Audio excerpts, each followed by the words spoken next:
કોંગ્રેસ નેતા ઠાકરસિંહ રબારીને જેલમાં ધકેલી દેવામાં આવ્યા છે। અફીણ કેસમાં ઠાકરસિંહ રબારી રાજસ્થાનની જેલમાં અત્યારે બંધ કરવામાં આવ્યા છે। રાજસ્થાન પોલીસે ઠાકરસિંહ રબારીની ધરપકડ કરી હતી, જોકે કોર્ટમાં પોલીસે રિમાન્ડ ન માંગતા સબ જેલમાં મોકલવામાં આવ્યા છે।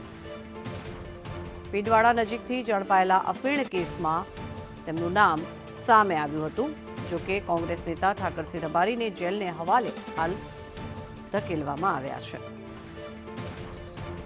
વધુ માહિતી મેળવીએ સંવાદદાતા ધવલ જોશી જોડાયા છે આપણી સાથે। ધવલ, શું છે વિગત? કારણ કે અત્યારે હાલ જે આ સમગ્ર મામલો સામે આવ્યો છે, જેલને હવાલે કરાયા છે।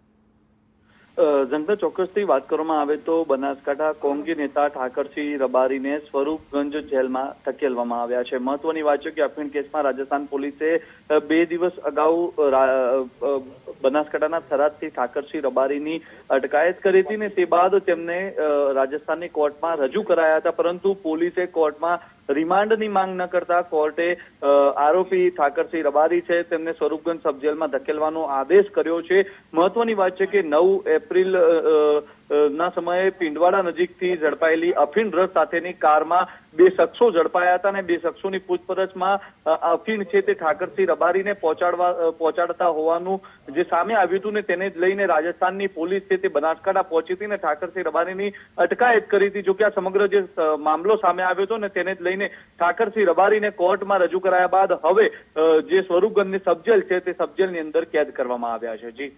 જી આભાર ધવલ સમગ્ર માહિતી બદલ।